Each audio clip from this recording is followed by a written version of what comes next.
आप रहो तुम कथा सुधारी। सतनाम श्री वाहिगुरु साहिब जी। निशानी छंद होवह श्री गुरु रामदास सोडी कुल टीका। श्री अर्जन सुत तिन्हो को गुण गण ते नीका। सोख डूर पर विष है जब है होवह तुम मेला। चरण दोहेला देख कै सो करह सुहेला। वाहिगुरु जी का खालसा वाहिगुरु जी की फतेह। सत्कारयोग गुरु रूप साध संगत जी, संध्या ਦੇ ਦੀਵਾਨਾਂ ਵਿੱਚ ਹਾਜ਼ਰੀਆਂ ਭਰ ਕੇ ਗੁਰਬਾਣੀ ਦੇ ਪਾਠ ਕੀਰਤਨ ਦਾ ਆਨੰਦ ਮਾਣਿਆ ਹੈ। ਆਓ ਆਪਣੀਆਂ ਮਨ ਬਿਰਤੀਆਂ ਨੂੰ ਫਿਰ ਇਕਾਗਰ ਕਰੀਏ, ਗੁਰ ਇਤਿਹਾਸ ਦੀ ਲੜੀਵਾਰ ਕਥਾ ਨਾਲ ਜੁੜ ਜਾਈਏ। ਪੰਜਵੇਂ ਪਾਤਸ਼ਾਹ ਨੂੰ ਬਾਬਾ ਦਾਤੂ ਜੀ ਆਪਣੀ ਕਹਾਣੀ ਸੁਣਾ ਰਹੇ ਨੇ। ਕਹਿੰਦੇ ਮੈਂ ਸ੍ਰੀ ਗੁਰੂ ਅਮਰਦਾਸ ਜੀ ਨੂੰ ਲੱਤ ਮਾਰੀ ਸੀ ਈਰਖਾ ਦੇ ਨਾਲ, ਜਿਹਦੇ ਕਰਕੇ ਮੇਰੀ ਲੱਤ 'ਚ ਪੀੜ ਹੋਣੀ ਸ਼ੁਰੂ ਹੋ ਗਈ। ਜਦੋਂ ਗੁਰੂ ਅਮਰਦਾਸ ਮਹਾਰਾਜ ਤੋਂ ਬਖਸ਼ਵਾਉਣ ਵਾਸਤੇ ਗਿਆ, ਗੁਰੂ ਅਮਰਦਾਸ ਜੀ ਦਾ ਜੋਤੀ ਜੋਤ ਸਮਾਉਣ ਦਾ ਟਾਈਮ ਸੀ। ਉਹਨਾਂ ਨੇ ਬਚਨ ਕਰ ਦਿੱਤਾ ਕਿ ਤੁਹਾਡੀ ਲੱਤ ਨੂੰ ਪੰਜਵੇਂ ਪਾਤਸ਼ਾਹ ਠੀਕ ਕਰਨਗੇ। ਜਦੋਂ ਤੁਹਾਡੇ ਕੋਲ ਆਉਣਗੇ ਉਦੋਂ ਤੁਹਾਡੀ ਲੱਤ ਠੀਕ ਕਰਨਗੇ। ਸੋ ਅੱਜ ਤੁਸੀਂ ਆਏ ਹੋ, ਮੇਰੀ ਲੱਤ ਠੀਕ ਕਰੋ। ਬਾਬਾ ਦਾਤੂ ਜੀ ਆਪਣੀ ਕਹਾਣੀ ਕੀ ਸੁਣਾ ਰਹੇ ਨੇ, ਪਿਆਰ ਨਾਲ ਸਰਵਣ ਕਰੀਏ। ਆਖੀਏ ਸਤਨਾਮ ਸ੍ਰੀ ਵਾਹਿਗੁਰੂ ਸਾਹਿਬ ਜੀ। ਸਤਨਾਮ ਸ੍ਰੀ ਵਾਹਿਗੁਰੂ ਸਾਹਿਬ ਜੀ। ਹੋਵਹਿ ਸ੍ਰੀ ਗੁਰੂ ਰਾਮਦਾਸ ਸੋਡੀ ਕੁਲ ਟੀਕਾ। ਇਹ ਗੁਰੂ ਅਮਰਦਾਸ ਸਾਹਿਬ ਜੀ ਕਹਿਣ ਲੱਗੇ ਕਿ ਸਾਡੇ ਤੋਂ ਬਾਅਦ ਸੋਢੀ ਕੁਲ ਭੂਸ਼ਣ ਸ੍ਰੀ ਗੁਰੂ ਰਾਮਦਾਸ ਜੀ ਗੁਰਤਾ ਗੱਦੀ ਤੇ ਬੈਠਣਗੇ। ਸ੍ਰੀ ਅਰਜਨ ਸੁਤ ਤਿਨਹੋ ਕੋ ਗੁਣ ਗਣ ਤੇ ਨੀਕਾ। ਉਹਨਾਂ ਦੇ ਪੁੱਤਰ ਸ੍ਰੀ ਗੁਰੂ ਅਰਜਨ ਦੇਵ ਜੀ ਗੁਰੂ ਬਣਨਗੇ, ਜੋ ਗੁਣਾ ਕਰਕੇ ਭਰਪੂਰਨ ਹੋਣਗੇ। ਸੋਖ ਡੂਰ ਪ੍ਰਵਿਸ਼ ਹੈ ਜਬ ਹੈ ਹੋਵਹਿ ਤੁਮ ਮੇਲਾ। ਜਦੋਂ ਗੁਰੂ ਅਰਜਨ ਦੇਵ ਜੀ ਖੰਡੂਰ ਸਾਹਿਬ ਆਉਣਗੇ ਤੁਹਾਨੂੰ ਮਿਲਣਗੇ। ਚਰਨ ਦੁਹੇਲਾ ਦੇਖ ਕੈ ਸੋ ਕਰਹਿ ਸੁਹੇਲਾ। ਤੁਹਾਡੇ ਪੈਰ ਦੀ ਪੀੜ ਨੂੰ ਦੇਖ ਕੇ ਉਹ ਦੂਰ ਕਰ ਦੇਣਗੇ। ਤੁਹਾਨੂੰ ਜੋ ਤਕਲੀਫ ਹੈ, ਜੋ ਤੁਹਾਡੀ ਲੱਤ ਦੁਖਦੀ ਹੈ, ਉਹ ਸ੍ਰੀ ਗੁਰੂ ਅਰਜਨ ਦੇਵ ਜੀ ਰਾਜੀ ਕਰਨਗੇ। ਸੁਣ ਕੇ ਤਿਨ ਤੇ ਆਏ ਘਰ ਨਿਤ ਕਰਤ ਉਡੀਕਾ। ਇਹ ਪੰਜਵੇਂ ਪਾਤਸ਼ਾਹ ਸਤਿਗੁਰੂ ਜੀਓ, ਮੈਂ ਗੁਰੂ ਅਮਰਦਾਸ ਮਹਾਰਾਜ ਦੇ ਬਚਨ ਸੁਣ ਕੇ ਵਾਪਸ ਖੰਡੂਰ ਸਾਹਿਬ ਆ ਗਿਆ ਤੇ ਮੈਂ ਆਪ ਜੀ ਦੀ ਉਡੀਕ ਕਰਨ ਲੱਗਾ ਵੀ ਉਹ ਕਦੋਂ ਸਮਾਂ ਆਵੇਗਾ ਜਦੋਂ ਗੁਰੂ ਅਰਜਨ ਦੇਵ ਜੀ ਆਉਣਗੇ। ਹਾਂਜੀ, ਕਬ ਦਰਸ਼ਨ ਨਿਜ ਦੇਹੇਂਗੇ ਕਰ ਹੈ ਪਦ ਨੀਕਾ। ਫਿਰ ਮੈਂ ਉਡੀਕਣ ਲੱਗਾ ਵੀ ਕਦੋਂ ਘੜੀ ਆਵੇਗੀ ਜਦੋਂ ਮਹਾਰਾਜ ਗੁਰੂ ਅਰਜਨ ਦੇਵ ਜੀ ਮੇਰੇ ਘਰ ਆ ਕੇ ਖੰਡੂਰ ਸਾਹਿਬ ਆ ਕੇ ਦਰਸ਼ਨ ਦੇਣਗੇ। ਆਨ ਕ੍ਰਿਤਾਰਥ ਅਬ ਕਿਉ ਕਾਟੋ ਮਮਤੀ ਪੀਰਾ। ਮਹਾਰਾਜ ਆਪ ਜੀ ਨੇ ਬੜੀ ਕਿਰਪਾ ਕੀਤੀ ਹੈ, ਮੇਰੇ ਘਰ ਆ ਕੇ ਮੈਨੂੰ ਦਰਸ਼ਨ ਦਿੱਤੇ ਹਨ, ਕਿਰਤਾਰਥ ਕੀਤਾ ਹੈ। ਬਹੁਤ ਮੇਰੇ ਭਾਗ ਜਾਗੇ ਨੇ, ਤੁਸੀਂ ਮੇਰੇ ਘਰ ਆਏ ਹੋ। ਹੁਣ ਕਿਰਪਾ ਕਰੋ, ਮੇਰੀ ਬੇਨਤੀ ਮੰਨੋ, ਮੇਰੀ ਅਰਦਾਸ ਸੁਣੋ। ਜਿਹੜੇ ਮੇਰੇ ਪੈਰ ਦੇ ਵਿੱਚ ਲੱਤ 'ਚ ਪੀੜ ਹੁੰਦੀ ਹੈ ਉਹ ਤੁਸੀਂ ਠੀਕ ਕਰ ਦਿਓ। ਸ੍ਰੀ ਨਾਨਕ ਅੰਗਦ ਅਮਰ ਤੁਮ ਹੀ ਪ੍ਰਭ ਧੀਰਾ। ਮੇਰੇ ਵਾਸਤੇ ਤੁਸੀਂ ਗੁਰੂ ਨਾਨਕ ਦਾ ਰੂਪ ਹੋ, ਤੁਸੀਂ ਹੀ ਗੁਰੂ ਅੰਗਦ ਦੇਵ ਤੇ ਗੁਰੂ ਅਮਰਦਾਸ ਦਾ ਰੂਪ ਹੋ। ਚਰਨ ਸ਼ਰਨਤ ਪਰ ਨਿਜ ਹੋ ਪੂਰ ਹੋ ਔਰ ਆਸਾ। ਧੰਨ ਗੁਰੂ ਰਾਮਦਾਸ ਦਾ ਰੂਪ ਤੁਸੀਂ ਹੋ। ਮੈਨੂੰ ਆਪਣੇ ਚਰਨਾਂ ਦੀ ਓਟ ਦਿਓ। ਮੈਂ ਤੁਹਾਡੇ ਚਰਨਾਂ ਤੇ ਮੱਥਾ ਟੇਕਣਾ ਚਾਹੁੰਦਾ, ਮੈਨੂੰ ਮੱਥਾ ਟੇਕਣ ਦੀ ਆਗਿਆ ਦਿਓ। ਨਹਿਨ ਹਟਾਵਣ ਕੀਜੀਏ ਜੈਸੇ ਨਿਜ ਦਾਸਾ। ਜਿਵੇਂ ਆਪਣੇ ਸਿੱਖਾਂ ਨੂੰ ਮੱਥਾ ਟੇਕਣ ਦੀ ਛੂਟ ਦਿੰਦੇ ਹੋ, ਮੈਨੂੰ ਵੀ ਨਾ ਰੋਕੋ, ਮੈਨੂੰ ਮੱਥਾ ਟੇਕਣ ਦਿਓ ਆਪਣਾ ਸੇਵਕ ਸਮਝ ਕੇ। ਸ੍ਰੀ ਅਰਜਨ ਸੁਨ ਪੁਨ ਭਨਿਓ ਜਿਮ ਚਾਹ ਤੁਮਾਰੀ। ਬਾਬਾ ਦਾਤੂ ਜੀ ਦੀ ਪਿਆਰ ਭੇਜੀ ਬੇਨਤੀ ਸੁਣ ਕੇ ਸੱਚੇ ਪਾਤਸ਼ਾਹ ਗੁਰੂ ਅਰਜਨ ਦੇਵ ਜੀ ਕਹਿਣ ਲੱਗੇ, ਬਾਬਾ ਜੀ ਠੀਕ ਹੈ, ਜਿਵੇਂ ਤੁਹਾਡੀ ਇੱਛਾ ਹੈ। ਕਰੋ ਤਥਾ ਥਲ ਵੱਡੇ ਹੋ ਹਮ ਸਿੱਖ ਗਾਰੀ। ਉਸੇ ਤਰ੍ਹਾਂ ਕਰ ਲਓ, ਤੁਸੀਂ ਵੱਡੀ ਥਾਂ ਤੇ ਹੋ, ਅਸੀਂ ਤੁਹਾਨੂੰ ਕਿਸੇ ਗੱਲ ਤੋਂ ਵੀ ਰੋਕ ਨਹੀਂ ਸਕਦੇ, ਨਾ ਨਹੀਂ ਕਰ ਸਕਦੇ। ਸਕੈ ਹਟਾਏ ਨਾ ਤੁਮ ਕ੍ਰਿਤੀ ਕਰ ਬੰਦਤ ਆਗੇ। ਅਸੀਂ ਤੁਹਾਡੇ ਕੀਤੇ ਨੂੰ ਹਟਾ ਨਹੀਂ ਸਕਦੇ, ਤੁਹਾਡੇ ਅੱਗੇ ਸਾਡੀ ਨਮਸਕਾਰ ਹੈ। ਹਾਂਜੀ। ਗੁਰ ਗੁਰ ਗੁਰ ਕੇ ਪੁੱਤਰ ਸੁਭ ਬੜ ਬੁੱਧ ਸੁਭਾਗੇ। ਤੁਸੀਂ ਸਾਡੇ ਗੁਰੂ ਗੁਰੂ ਰਾਮਦਾਸ ਜੀ ਦੇ ਗੁਰੂ ਗੁਰੂ ਅਮਰਦਾਸ ਜੀ ਦੇ ਗੁਰੂ ਗੁਰੂ ਅੰਗਦ ਦੇਵ ਜੀ ਦੇ ਪੁੱਤਰ ਹੋ, ਸਾਡੇ ਲਈ ਪੂਜਨੀਕ ਹੋ। ਤਬ ਦਾਤੂ ਕਰ ਜੋਰ ਕੈ ਚਰਨੀ ਲਪਟਾਇਓ। ਗੁਰੂ ਅਰਜਨ ਦੇਵ ਜੀ ਦੀ ਆਗਿਆ ਲੈ ਕੇ ਬਾਬਾ ਦਾਤੂ ਜੀ ਹੱਥ ਜੋੜ ਕੇ ਗੁਰੂ ਅਰਜਨ ਦੇਵ ਦੇ ਚਰਨਾਂ ਨੂੰ ਲਿਪਟ ਗਏ। ਸ੍ਰੀ ਅਰਜਨ ਕਰ ਫੇਰ ਕੈ ਦੁਖ ਲਾਤ ਹਟਾਇਓ। ਤੇ ਗੁਰੂ ਅਰਜਨ ਦੇਵ ਜੀ ਮੇਰਾ ਦੇ ਘਰ ਜਾਏ ਤੇ ਆਪਣਾ ਹੱਥ ਫੇਰ ਕੇ ਬਾਬੇ ਦਾਤੂ ਦੀ ਪੀੜ ਜਿਹੜੀ ਸੀ ਦੂਰ ਕਰ ਦਿੱਤੀ, ਲੱਤ ਦੀ। ਚਿਰੰਕਾਲ ਕੀ ਪੀੜ ਬੜ ਛਿਨ ਵਿਖੇ ਨਿਵਾਰੀ। ਜਿਹੜੀ ਕਈ ਸਾਲਾਂ ਦੀ ਲਗਭਗ 40-50 ਸਾਲ ਹੋ ਗਏ ਸੀ ਲੱਤ ਪੀੜ ਹੁੰਦੀ ਸੀ, ਰਾਜੀ ਕਰ ਦਿੱਤੀ। ਮਨ ਪ੍ਰਸੰਨ ਦਾਤੂ ਭਇਓ ਮਹਿਮਾ ਉਰ ਧਾਰੀ। ਗੁਰੂ ਅਰਜਨ ਦੇਵ ਸਾਹਿਬ ਸੱਚੇ ਪਾਤਸ਼ਾਹ ਜੀ ਦੇ ਦਰਸ਼ਨ ਕਰਕੇ ਬਾਬਾ ਦਾਤੂ ਜੀ ਬੜੇ ਪ੍ਰਸੰਨ ਹੋਏ। ਗੁਰੂ ਅਰਜਨ ਦੇਵ ਜੀ ਦੀ ਮਹਿਮਾ ਨੂੰ ਹਿਰਦੇ 'ਚ ਵਸਾ ਲਿਆ। ਹਾਂਜੀ। ਕਹਿਤੇ ਸੁਨਤ ਪ੍ਰਸੰਗ ਕੋ ਸੂਰਜ ਤਸਾਇਓ। ਇਸ ਤਰ੍ਹਾਂ ਕਰਦੇ ਕਰਦੇ ਗੱਲਾਂ ਬਾਤਾਂ ਸੂਰਜ ਛਿਪ ਗਿਆ, ਸ਼ਾਮ ਹੋ ਗਈ। ਨਾਨਾ ਬਿੰਜਨ ਤਿਆਰ ਕਰ ਸ੍ਰੀ ਗੁਰ ਚਵਾਇਓ। ਬਾਬਾ ਦਾਤੂ ਜੀ ਨੇ ਵਧੀਆ ਵਧੀਆ ਲੰਗਰ ਤਿਆਰ ਕਰਵਾਇਆ ਤੇ ਸਾਰੇ ਖੰਡੂਰ ਵਾਸੀਆਂ ਨੇ ਸੇਵਾ ਕੀਤੀ। ਸੰਗਤਾਂ ਸਮੇਤ ਗੁਰੂ ਅਰਜਨ ਦੇਵ ਜੀ ਨੂੰ ਵਧੀਆ ਭੋਜਨ ਛਕਾਏ ਨੇ। ਭਗਤ ਵਿਵੇਕ ਵਿਗਿਆਨ ਕੀ ਚਰਚਾ ਬਹੁ ਕੀਨੀ। ਭਗਤੀ ਦੀ, ਵਿਵੇਕ ਦੀ, ਗਿਆਨ ਦੀ ਚਰਚਾ ਹੋਈ ਹੈ। ਨਾਸ਼ਵੰਤ ਦ੍ਰਿਸ਼ਮਾਨ ਸਭ ਸਤਾ ਸਤ ਚੀਨੀ। ਇਹ ਜਿਹੜੀ ਦੁਨੀਆ ਦਿਸਦੀ ਹੈ ਇਹ ਝੂਠੀ ਹੈ, ਨਾਸਮਾਨ ਹੈ। ਜਿਹੜੀ ਆਤਮਾ ਪਰਮੇਸ਼ਰ ਦੀ ਜੋਤ ਉਹ ਹੀ ਸੱਚੀ ਹੈ। ਸਾਰ ਅਸਾਰ ਵਿਚਾਰ ਕਰ ਨਿਸ਼ਚੈ ਠਹਿਰਾਇਓ। ਸਾਰ ਅਸਾਰ ਦਾ ਨਿਰਣਾ ਕਰਦੇ ਰਹੇ, ਵਿਸਾਰ ਕੀ ਹੈ ਤੇ ਅਸਾਰ ਕੀ ਹੈ, ਝੂਠ ਕੀ ਹੈ ਤੇ ਸੱਚ ਕੀ ਹੈ। ਗੁਰੂ ਅਰਜਨ ਦੇਵ ਜੀ ਤੇ ਬਾਬਾ ਦਾਤੂ ਜੀ ਇਹੋ ਜਿਹੇ ਬ੍ਰਹਮ ਗਿਆਨ ਦੇ ਬਚਨ ਕਰਦੇ ਰਹੇ। ਪਾਰ ਬ੍ਰਹਮ ਪਰਮਾਤਮਾ ਪਰਪੰਚ ਸੁਹਾਇਓ। ਇਹ ਪਰਮਾਤਮਾ ਨੇ, ਵਾਹਿਗੁਰੂ ਨੇ, ਪਰਮੇਸ਼ਰ ਨੇ ਪਰਪੰਚ ਰਚਿਆ ਹੈ। ਇਹ ਰਚਨਾ ਰਚੀ ਹੈ ਪੰਜਾਂ ਤੱਤਾਂ ਦੀ। ਪਾਂਚ ਤਤ ਕੋ ਤਨ ਰਚਿਓ, ਜਾਨੋ ਚਤੁਰ ਸੁਜਾਨ, ਜੇ ਤੇ ਉਪਜਿਓ ਨਾਨਕਾ ਲੀਨ ਤਾਏ ਮਹਿਮਾ। ਇਹ ਜੋ ਪਰਪੰਚ ਹੈ, ਜਗਤ ਹੈ, ਇਸ ਦੇ ਬਾਰੇ ਬਾਬਾ ਦਾਤੂ ਜੀ ਤੇ ਪੰਜਵੇਂ ਪਾਤਸ਼ਾਹ ਜੀ ਗਿਆਨ ਗੋਸ਼ਟ ਕਰਦੇ ਰਹੇ। ਸੋਠ ਪ੍ਰਿਯੰਕ ਪੁਨ ਸੁਪਤ ਭੇ ਸ੍ਰੀ ਅਰਜਨ ਨਾਥਾ। ਗੁਰੂ ਅਰਜਨ ਦੇਵ ਜੀ ਵਾਸਤੇ ਬੜਾ ਸੁੰਦਰ ਪਲੰਘ ਡਾਇਆ ਗਿਆ, ਸੁੰਦਰ ਨਵਾਂ ਵਿਛਾਉਣਾ, ਚਾਦਰਾ ਚਿੱਟਾ, ਉੱਤੇ ਬੜੀ ਸੁੰਦਰ ਚਾਦਰ ਲੈਣ ਵਾਸਤੇ ਆਸਣ ਦਵਾ ਦਿੱਤਾ ਹੈ। ਜਾਮ ਜਾਮਨੀ ਤੇ ਜਗੇ ਸੁਚ ਕਰ ਜਲ ਸਾਥਾ। ਕੁਝ ਸਮਾਂ ਰਾਤ ਨੂੰ ਆਰਾਮ ਕਰਕੇ ਗੁਰੂ ਅਰਜਨ ਦੇਵ ਜੀ ਸਵਾ ਪਹਿਰ ਰਾਤ ਰਹਿੰਦੀ।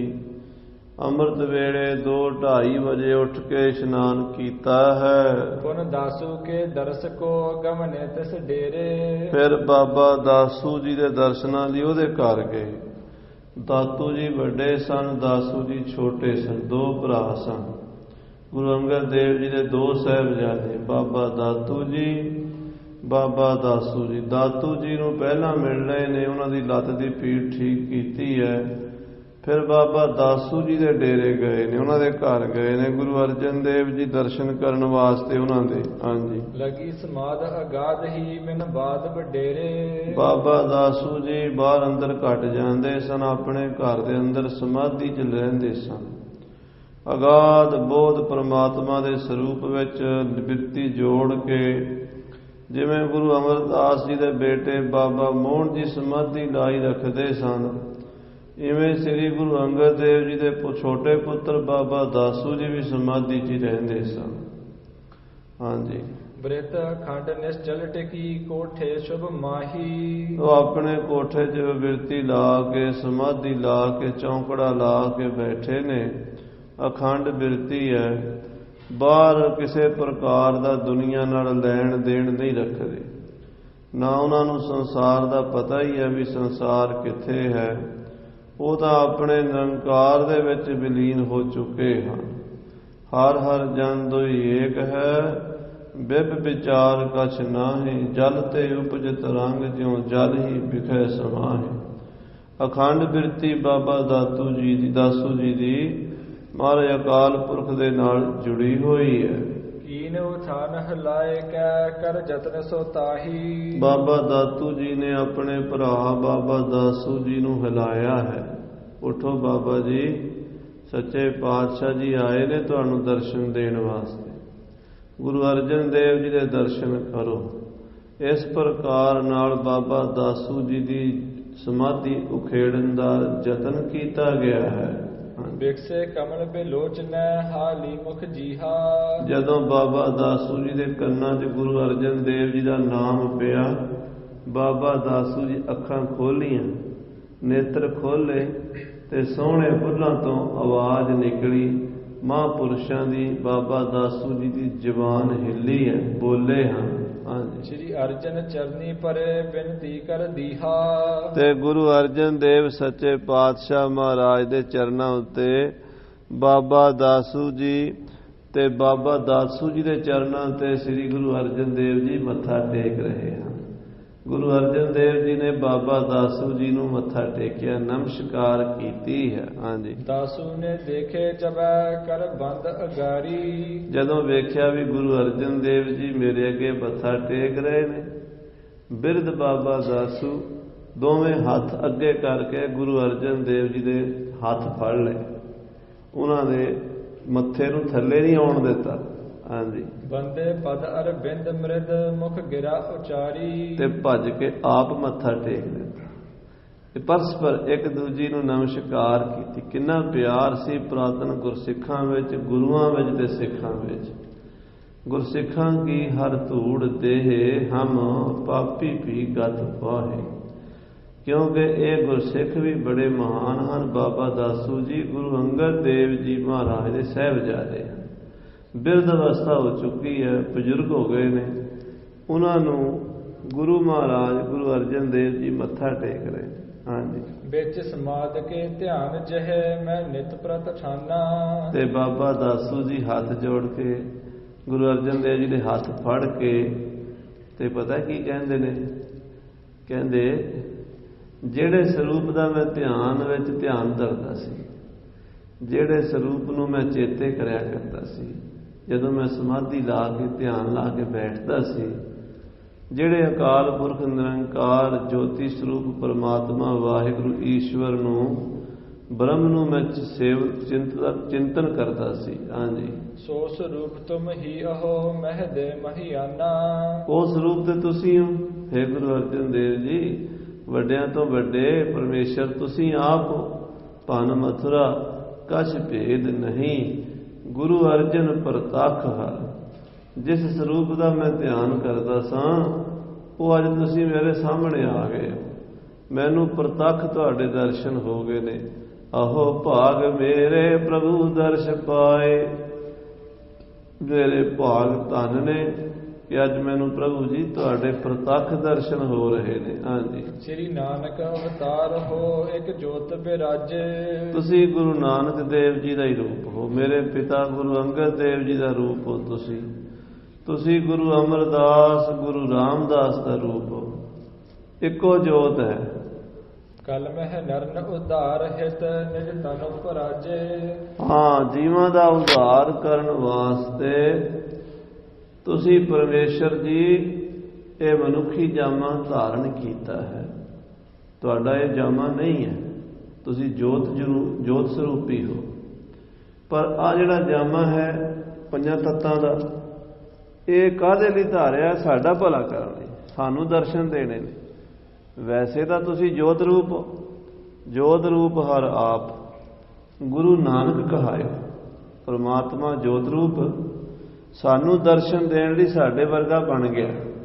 ਭਾਈ ਗੁਰਦਾਸ ਜੀ ਲਿਖਦੇ, ਰੋਮ ਰੋਮ ਕੋਟ ਬ੍ਰਹਮੰਡ ਕੋ ਨਿਵਾਸ ਜਾਸ, ਮਾਨਸ ਅਵਤਾਰ ਧਾਰ ਦਰਸ਼ ਦਿਖਾਏ ਹੈ। ਜਿਸ ਪਰਮਾਤਮਾ ਦੇ ਇੱਕ ਰੋਮ ਦੇ ਵਿੱਚ ਕਰੋੜਾਂ ਬ੍ਰਹਮੰਡ ਵਸਦੇ ਹਨ, ਉਹ ਪਰਮਾਤਮਾ ਸਾਨੂੰ ਦਰਸ਼ਨ ਦੇਣ ਲਈ ਸਾਡੇ ਵਰਗਾ ਮਨੁੱਖੀ ਜਾਮਾ ਧਾਰਨ ਕਰਕੇ ਆਇਆ।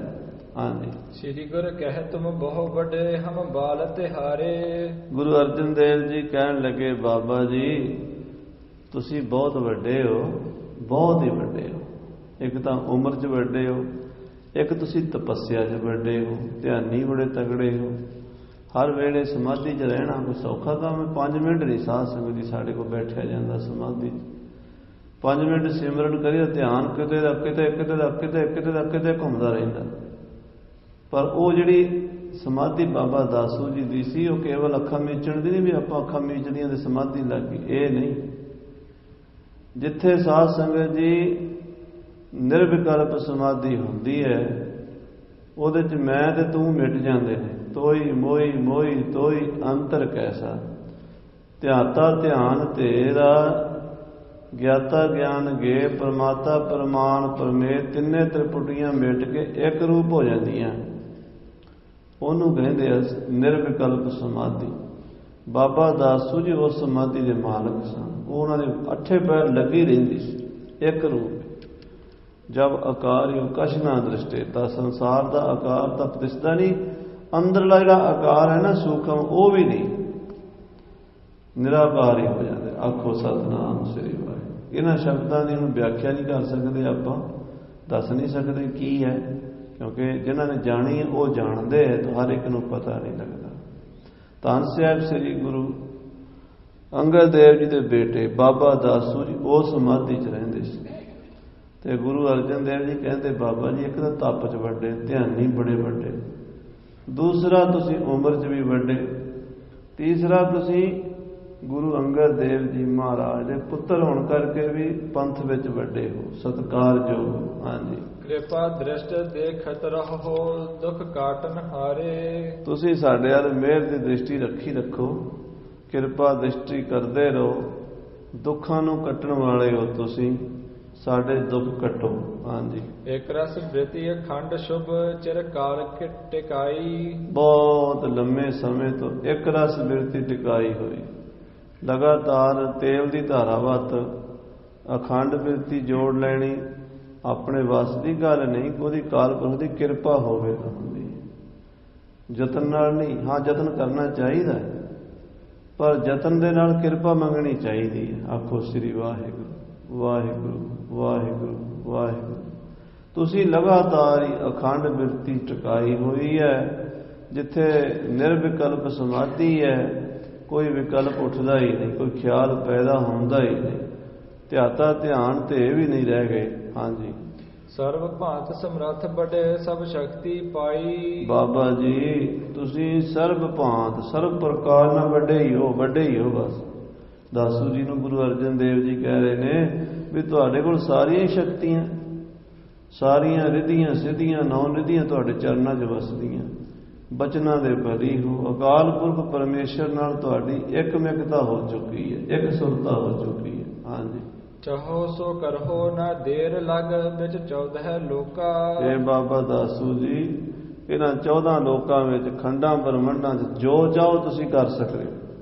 ਤੁਹਾਡੇ ਫੁਰਨੇ ਦੇ ਨਾਲ ਹੀ ਧਰਤੀ ਆਕਾਸ਼ ਉਲਟਾ ਪੁਲਟਾ ਹੋ ਸਕਦਾ। ਤੁਹਾਡੇ ਅੰਦਰ ਇੰਨਾ ਬਲ ਹੈ, ਇੰਨੀ ਸ਼ਕਤੀ ਹੈ, ਤੁਸੀਂ ਆਪਣੇ ਬਚਨ ਨਾਲ ਚੜ੍ਹੇ ਆਕਾਸ਼ ਗਿਰਾਵੇ ਕੁਝ ਵੀ ਕਰ ਸਕਦੇ ਹੋ। ਪਰ ਇੰਨੀ ਸ਼ਕਤੀ ਨੂੰ ਅਜਰ ਨੂੰ ਜਲਿਆ ਹੋਇਆ ਤੁਸੀਂ। ਹਾਂਜੀ। ਇਹ ਆਗਿਆ ਕੇ ਫੇਰ ਹੀ ਚਾਹੇ ਦਰਸ ਬੇ ਲੋਕਾ। ਤੁਹਾਡੀ ਆਗਿਆ ਨੂੰ ਕੌਣ ਮੋੜ ਸਕਦਾ? ਕੋਈ ਨਹੀਂ ਤੁਹਾਡੀ ਆਗਿਆ ਮੇਟ ਸਕਦਾ। ਮਹਾਂਪੁਰਸ਼ੋ 33 ਕਰੋੜ ਦੇਵਤੇ, ਬ੍ਰਹਮਾ ਵਿਸ਼ਨੂੰ ਸ਼ਿਵ ਜੀ ਵਰਗੀਆਂ ਤਾਕਤਾਂ, ਚੰਦ ਸੂਰਜ ਗ੍ਰਹਿ ਤਾਰੇ ਨਛੱਤਰ ਧਰਤੀ ਆਕਾਸ਼ ਅੱਗ ਪਾਣੀ ਹਵਾ ਜੋ ਕੁਝ ਵੀ ਸਭ ਤੁਹਾਡੇ ਹੁਕਮ ਵਿੱਚ ਖੜੇ ਹਨ। ਹਾਂਜੀ। ਤਬ ਦਾਸੂ ਨੇ ਬਚ ਕਹਿਓ ਪੂਰੋ ਮਮ ਆਸਾ। ਇਹ ਸੁਣ ਕੇ ਬਾਬਾ ਦਾਸੂ ਜੀ ਕਹਿਣ ਲੱਗੇ, ਸੱਚੇ ਪਾਤਸ਼ਾਹ ਆਪ ਜੀ ਬੜੇ ਵੱਡੇ ਹੋ, ਮੇਰੀ ਆਸਾ ਪੂਰੀ ਕਰੋ। ਹਾਂਜੀ। ਚਿਰੰਕਾਲ ਕੋ ਤਨ ਤਜੇ, ਇਸ ਚਾਹੋ ਨਾ ਬਾਸਾ। ਮਹਾਰਾਜ ਮੈਂ ਹੁਣ ਇਸ ਸਰੀਰ 'ਚ ਰਹਿਣਾ ਨਹੀਂ ਚਾਹੁੰਦਾ। ਹੁਣ ਬਹੁਤ ਸਮਾਂ ਹੋ ਗਿਆ ਇਸ ਸਰੀਰ 'ਚ ਆਇਆਂ ਨੂੰ। ਲਗਭਗ ਬਾਬਾ ਦਾਸੂ ਜੀ ਦੀ ਉਮਰ ਉਸ ਵੇਲੇ 80 ਸਾਲ ਦੇ ਨੇੜੇ ਸੀ। 80 ਸਾਲ ਤੋਂ ਉੱਤੇ ਵੀ ਕਹਿ ਸਕਦੇ ਹਾਂ, 80 ਦੇ ਤਾਂ ਜ਼ਰੂਰ ਸਨ। ਤੋ 80 ਕੁ ਸਾਲ ਦੇ ਹੋ ਚੱਲੇ ਆ। ਹੁਣ ਇਹਨੂੰ ਛੱਡ ਕੇ ਚੋਲੇ ਨੂੰ ਕਿਸੇ ਹੋਰ ਸੱਚਖੰਡ ਦੇ ਨਜ਼ਾਰੇ ਲਈਏ ਜਾ ਕੇ। ਹਾਂਜੀ, ਸ੍ਰੀ ਨਾਨਕ ਕੇ ਪਾਸ ਮੈਂ ਚਾਹਤ ਅਬ ਜਾਇਓ। ਮੈਂ ਮਹਾਰਾਜ ਗੁਰੂ ਨਾਨਕ ਦੇਵ ਜੀ ਦੇ ਚਰਨਾਂ 'ਚ ਜਾਣਾ ਚਾਹੁੰਦਾ। ਮੈਂ ਪਿਤਾ ਗੁਰੂ ਅੰਗਦ ਦੇਵ ਜੀ ਦੇ ਚਰਨਾਂ 'ਚ ਜਾਣਾ ਚਾਹੁੰਦਾ। ਹਾਂਜੀ, ਆਪਣੋ ਬਾਕ ਪਨੀਜੀਐ ਹੋਏ ਮੁਝ ਮਨ ਭਾਇਓ। ਆਪ ਜੀ ਬਚਨ ਕਰ ਦਿਓ ਮੇਰੀ ਮੁਰਾਦ ਪੂਰੀ ਹੋਵੇ। ਮੇਰਾ ਹੁਣ ਇਹ ਸਰੀਰ ਛੁੱਟ ਜਾਵੇ ਤੇ ਮੈਂ ਇਸ ਸਰੀਰ ਤੋਂ ਮੁਕਤੀ ਪਾ ਜਾਵਾਂ। ਹਾਂਜੀ, ਸ੍ਰੀ ਗੁਰ ਬੋਲੇ ਹੋਏ ਇਮ ਕੇ ਤਿਕ ਦਿਨ ਮਾਹੀ। ਗੁਰੂ ਅਰਜਨ ਦੇਵ ਜੀ ਕਹਿਣ ਲੱਗੇ, ਮਹਾਂਪੁਰਸ਼ੋ ਤੁਹਾਡਾ ਫੁਰਨਾ ਛੇਤੀ ਪੂਰਾ ਹੋ ਜਾਣਾ ਹੈ। ਕੁਝ ਦਿਨਾਂ ਨੂੰ ਤੁਸੀਂ ਇਸ ਚੋਲੇ ਨੂੰ ਛੱਡ ਕੇ ਆਪਣੇ ਪਰਮੇਸ਼ਰ ਪਿਤਾ ਗੁਰੂ ਅੰਗਦ ਦੇਵ ਜੀ ਦੇ ਘਰ ਸਾਹਿਬ ਸ੍ਰੀ ਗੁਰੂ ਨਾਨਕ ਦੇਵ ਜੀ ਦੇ ਦਰਬਾਰ ਵਿੱਚ ਅਕਾਲ ਪੁਰਖ ਦੀ ਜੋਤ ਵਿੱਚ ਇਕਮਿਕ ਹੋ ਜਾਣਾ। ਉਹ ਜਿਹੜੀ ਸੱਚਖੰਡ ਵਸੈ ਨਿਰੰਕਾਰ, ਕਰ ਕਰ ਵੇਖੈ ਨਦਰ ਨਿਹਾਲ, ਤਿੱਥੈ ਖੰਡ ਮੰਡਲ ਵਰ ਭੰਡ, ਜੇ ਕੋ ਕਥੈ ਤਾਂ ਅੰਤ ਨਾ ਅੰਤ। ਉਸ ਅਵਸਥਾ 'ਚ ਤੁਹਾਡੀ ਅਵਸਥਾ ਇਕਮਿਕ ਹੋਣੀ ਹੈ। ਹਾਂਜੀ, ਤਨ ਤਜ ਗਮਨਹੁ ਬੇਗ ਸੋ ਸ੍ਰੀ ਨਾਨਕ ਪਾਹੀ। ਇਹ ਸਰੀਰ ਛੱਡ ਕੇ ਤੁਸੀਂ ਮਹਾਰਾਜ ਗੁਰੂ ਨਾਨਕ ਸਾਹਿਬ ਦੇ ਕੋਲ ਚਲੇ ਜਾਣਾ। ਥੋੜੇ ਦਿਨਾਂ ਦਾ ਤੁਹਾਡਾ ਹੋਰ ਪ੍ਰਲਬਧ ਤੁਹਾਡੀ ਰਹਿੰਦੀ ਹੈ। ਹਾਂਜੀ, ਅਜਰ ਜਰਨ ਧੀਰਜ ਧਰਨ ਸ੍ਰੀ ਅੰਗਦ ਰੂਪਾ। ਅਜਰ ਨੂੰ ਜਰਨ ਵਾਲੇ, ਧੀਰਜ ਧਰਨ ਵਾਲੇ ਮਹਾਨ ਪਰਉਪਕਾਰੀ ਸਤਿਗੁਰੂ ਦੂਸਰੇ ਪਾਤਸ਼ਾਹ ਸਾਹਿਬ ਸ੍ਰੀ ਗੁਰੂ ਅੰਗਦ ਦੇਵ ਜੀ ਮਹਾਰਾਜ। ਹਾਂਜੀ, ਤੁਮ ਤਿਨਕੇ ਬੜ ਪੁੱਤਰ ਹੋ ਚਿਤ ਸ਼ਾਂਤ ਅਨੂਪਾ। ਤੁਸੀਂ ਉਹਨਾਂ ਦੇ ਪੁੱਤਰ ਹੋ, ਵੱਡੇ ਪੁੱਤਰ ਹੋ, ਸਤਿਕਾਰਯੋਗ ਹੋ, ਸਾਡੇ ਲਈ ਬਹੁਤ ਹੀ ਸਤਿਕਾਰਯੋਗ ਹੋ, ਸ਼ਾਂਤ ਸਰੂਪ ਹੋ ਤੁਸੀਂ ਮਹਾਂਪੁਰਸ਼ੋ। ਹਾਂਜੀ, ਦਾਸ ਜਾਨ ਕਿਰਪਾ ਕਰੋ ਆਪਣੇ ਨਿਤ ਜਾਨੋ। ਅਸੀਂ ਤਾਂ ਤੁਹਾਡੇ ਬੱਚਿਆਂ ਵਰਗੇ ਹਾਂ, ਬੱਚੇ ਹਾਂ ਤੁਹਾਡੇ, ਦਾਸ ਹਾਂ ਤੁਹਾਡੇ। ਤੁਸੀਂ ਗੁਰੂ ਅੰਗਦ ਦੇਵ ਦੇ ਪੁੱਤਰ ਹੋ, ਅਸੀਂ ਤਾਂ ਤੁਹਾਡੇ ਘਰ ਦੇ ਸੇਵਕ ਹਾਂ। ਦੇਖੋ ਇਹ ਗੁਰੂ ਅਰਜਨ ਦੇਵ ਜੀ ਦੀ ਨਿਮਰਤਾ ਦੇਖੋ। ਸਾਧ ਸੰਗਤ ਬਾਰ-ਬਾਰ ਇਹੀ ਕਹਿ ਰਹੇ ਨੇ ਕਿ ਅਸੀਂ ਤੁਹਾਡੇ ਸੇਵਕ ਹਾਂ, ਅਸੀਂ ਤੁਹਾਡੇ ਦਾਸ ਹਾਂ। ਗੁਰੂ ਹੋ ਕੇ ਆਪਸ ਕੋ ਜੋ ਜਾਣੈ ਨੀਚਾ, ਸੋ ਗਨੀਐ ਸਭ ਤੇ ਉੱਚਾ। ਧੰਨ ਗੁਰੂ ਅਰਜਨ ਦੇਵ ਸੱਚੇ ਪਾਤਸ਼ਾਹ, ਧੰਨ ਗੁਰੂ ਅਰਜਨ ਦੇਵ। ਇੰਨੀ ਨਿਮਰਤਾ ਕਿ ਬਾਬਾ ਦਾਸੂ ਜੀ ਨੂੰ ਕਹਿੰਦੇ, ਮਹਾਰਾਜ ਤੁਸੀਂ ਗੁਰੂ ਅੰਗਦ ਦੇਵ ਦੇ ਪੁੱਤਰ ਤੇ ਅਸੀਂ ਤੁਹਾਡੇ ਸੇਵਕ ਤੇ ਸਾਡੇ ਤੇ ਕਿਰਪਾ ਕਰਿਆ ਜੇ। ਬਜ਼ੁਰਗ ਹੋ ਤੁਸੀਂ, ਵੱਡੇ ਹੋ, ਅਸੀਂ ਤਾਂ ਤੁਹਾਡੇ ਸੇਵਕ। ਹਾਂਜੀ, ਸਿੱਖ ਸਿਖਾਵੋ ਸ਼ੁਭ ਮਤੀ ਜਿਵ ਪੰਥ ਮਹਾਨੋ। ਕੋਈ ਆਪ ਗੁਰੂ ਅੰਗਦ ਦੇਵ ਜੀ ਮਹਾਰਾਜ ਦੀ ਬਹੁਤ ਸੇਵਾ ਸੰਗਤ ਕੀਤੀ ਹੈ। ਉਹਨਾਂ ਦੇ ਬਚਨ ਸੁਣਦੇ, ਸਾਨੂੰ ਉਹਨਾਂ ਦੇ ਬਚਨ ਸੁਣਾਓ। ਉਹਨਾਂ ਦੀ ਕੋਈ ਸਿੱਖਿਆ ਜਿਹੜੀ ਤੁਹਾਨੂੰ ਠੀਕ ਲੱਗੇ ਸਾਡੇ ਵਾਸਤੇ, ਉਹ ਸਿੱਖਿਆ ਦਿਓ ਸਾਨੂੰ। ਅਸੀਂ ਤੁਹਾਡੀ ਸਿੱਖਿਆ ਤੇ ਚੱਲ ਕੇ ਆਪਣਾ ਜਨਮ ਸਫਲਾ ਕਰੀਏ। ਹਾਂਜੀ, ਇਮ ਕਹਿ ਠਾਨੀ ਨਮੋ ਪਦ ਪਰਕਰਮਾ ਦੀਨੀ। ਇਸ ਤਰ੍ਹਾਂ ਕਹਿ ਕੇ ਗੁਰੂ ਅਰਜਨ ਦੇਵ ਜੀ ਨੇ ਬਾਬਾ ਦਾਸੂ ਜੀ ਨੂੰ ਫਿਰ ਨਮਸਕਾਰ ਕੀਤੀ ਤੇ ਬਾਬਾ ਦਾਸੂ ਜੀ ਨੇ ਗੁਰੂ ਸਾਹਿਬ ਨੂੰ ਮੱਥਾ ਟੇਕਿਆ। ਹਾਂਜੀ, ਪਰ ਭਣੀ ਬਹੁ ਬੇਨਤੀ ਮਹਿਮਾ ਬੜ ਚੀਨੀ। ਇੱਕ ਦੂਜੇ ਅੱਗੇ ਬੜੀਆਂ ਹੀ ਬੇਨਤੀਆਂ ਪਿਆਰ ਭਰੀਆਂ ਕੀਤੀਆਂ। ਬਾਬਾ ਦਾਸੂ ਜੀ ਦਾ ਤਾਂ ਗੁਰੂ ਅਰਜਨ ਦੇਵ ਜੀ ਨੇ ਬਹੁਤ ਜ਼ਿਆਦਾ ਸਤਿਕਾਰ ਕੀਤਾ। ਹਾਂਜੀ, ਆਇਸ ਲੈ ਨਿਕਸੇ ਸਦਨ ਪੇ ਚਲਬ ਤਜਾਰੂ। ਤੇ ਬਾਬਾ ਦਾਸੂ ਜੀ ਦੀ ਆਗਿਆ ਲੈ ਕੇ ਗੁਰੂ ਅਰਜਨ ਦੇਵ ਜੀ ਉਹਨਾਂ ਦੇ ਸਥਾਨ ਤੋਂ ਤੁਰੇ ਨੇ, ਚੱਲਣ ਵਾਸਤੇ ਤਿਆਰ ਹੋਏ ਨੇ। ਹਾਂਜੀ, ਤਬ ਦਾਤੂ ਕਰ ਜੋਰ ਕੈ ਇਮ ਬਾਕੇ ਉਚਾਰੂ। ਤਾਂ ਬਾਬਾ ਦਾਤੂ ਜੀ ਦੂਸਰੇ ਜਿਹੜੇ ਮਹਾਰਾਜ ਗੁਰੂ ਅੰਗਦ ਦੇਵ ਦੇ ਬੇਟੇ ਸਨ, ਉਹਨਾਂ ਨੇ ਹੱਥ ਜੋੜ ਕੇ ਬੇਨਤੀ ਕੀਤੀ। ਹਾਂਜੀ, ਸ੍ਰੀ ਅੰਮ੍ਰਿਤਸਰ ਸਮ ਲਖੋ ਬਸਿਆ ਹੈ ਇਸ ਠਾਨੂ। ਇਹ ਮਹਾਰਾਜ ਜੀ ਇਹ ਵੀ ਤਾਂ ਤੁਹਾਡਾ ਹੀ ਨਗਰ ਹੈ, ਖਡੂਰ ਸਾਹਿਬ ਵੀ ਤਾਂ ਤੁਹਾਡੀ ਜਗ੍ਹਾ ਹੈ, ਇੱਥੇ ਰਹੋ ਨਾ। ਇਹ ਵੀ ਤੇ ਅੰਮ੍ਰਿਤਸਰ ਵਰਗਾ ਹੀ ਹੈ। ਇੱਥੇ ਗੁਰੂ ਅੰਗਦ ਦੇਵ ਜੀ ਮਹਾਰਾਜ ਸਤਿਗੁਰੂ ਦੂਸਰੇ ਪਾਤਸ਼ਾਹ ਦੀ ਨਗਰੀ ਹੈ, ਉਹਨਾਂ ਦਾ ਅੰਗੀਠਾ ਸਾਹਿਬ ਹੈ। ਤੁਸੀਂ ਇੱਥੇ ਹੀ ਰਹੋ, ਨਾ ਜਾਓ ਛੱਡ ਕੇ। ਹਾਂਜੀ, ਮਿਲੇ ਰਹਿ ਹਰ ਖੈ ਦਰਸ ਗੁਣ ਗਿਆਨ ਨਿਧਾਨੂ। ਸਾਨੂੰ ਤੁਹਾਡੇ ਦਰਸ਼ਨ ਹੁੰਦੇ ਰਹਿਣਗੇ, ਅਸੀਂ ਤੁਹਾਡੇ ਦਰਸ਼ਨ ਕਰ ਕਰਕੇ ਖੁਸ਼ ਹੋਵਾਂਗੇ। ਹਾਂਜੀ, ਸੁਣ ਧੀਰਜ ਸਤਿਗੁਰ ਦਈ ਹੋਏ ਤਿਆਰ ਚਲੇ ਹੈ। ਸਾਹਿਬ ਸ੍ਰੀ ਗੁਰੂ ਅਰਜਨ ਦੇਵ ਜੀ ਕਹਿਣ ਲੱਗੇ, ਬਾਬਾ ਜੀ ਇਹ ਵੀ ਤਾਂ ਗੁਰੂ ਅੰਗਦ ਦੇਵ ਜੀ ਦਾ ਸਥਾਨ ਹੈ ਤੇ ਅੰਮ੍ਰਿਤਸਰ ਵੀ ਗੁਰੂ ਅੰਗਦ ਦੇਵ ਜੀ ਦਾ ਸਥਾਨ ਹੈ। ਅਸੀਂ ਉਹਨਾਂ ਦੀ ਜੋਤ ਹਰ ਥਾਂ ਤੇ ਸਮਝਦੇ ਹਾਂ। ਉਹਨਾਂ ਦੀ ਸੇਵਾ ਸਾਨੂੰ ਲਾਈ ਹੋਈ, ਅਸੀਂ ਉਹ ਕਰ ਰਹੇ ਹਾਂ, ਤੇ ਅਸੀਂ ਗੁਰੂ ਸਾਹਿਬ ਦੇ ਦਰਬਾਰ 'ਚ ਫਿਰ ਵੀ ਆਵਾਂਗੇ, ਆਉਂਦੇ ਰਹਾਂਗੇ, ਮਿਲਦੇ। ਤੁਸੀਂ ਵੀ ਆਉਂਦੇ ਰਿਹਾ ਕਰੋ, ਤੁਸੀਂ ਅੰਮ੍ਰਿਤਸਰ ਆਇਆ ਕਰੋ, ਅਸੀਂ ਤੁਹਾਡੇ ਕੋਲ ਆਇਆ ਕਰੀਏ, ਮਿਲਦੇ ਗਿਲਦੇ ਰਹੀਏ ਤੇ ਗੁਰੂ ਨਾਨਕ ਦੇ ਮਿਸ਼ਨ ਦਾ ਪ੍ਰਚਾਰ ਰਲ ਮਿਲ ਕੇ ਕਰੀਏ। ਨਾਨਕ ਨਾਮ ਚੜ੍ਹਦੀ ਕਲਾ, ਤੇਰੇ ਭਾਣੇ ਸਰਬੱਤ ਦਾ ਭਲਾ। ਇਹ ਬਚਨ ਕਹਿ ਕੇ ਗੁਰੂ ਅਰਜਨ ਦੇਵ ਜੀ ਪੋਥੀਆਂ ਲੈ ਕੇ ਸੰਗਤਾਂ ਸਮੇਤ ਕੀਰਤਨ ਕਰਦੇ ਹੋਏ ਕਿਸ ਤਰ੍ਹਾਂ ਸ੍ਰੀ ਅੰਮ੍ਰਿਤਸਰ ਨੂੰ ਤੁਰੇ ਨੇ, ਕਿਵੇਂ ਅੰਮ੍ਰਿਤਸਰ ਪਹੁੰਚੇ ਨੇ, ਉਹ ਕਥਾ ਆਪਾਂ ਅੱਗੇ ਸਰਵਣ ਕਰਾਂਗੇ। ਸਮੇਂ ਦੇ ਲਿਹਾਜ਼ ਨਾਲ ਸਮਾਪਤੀ ਹੈ। ਹੇ ਗੋਬਿੰਦ, ਹੇ ਗੋਪਾਲ।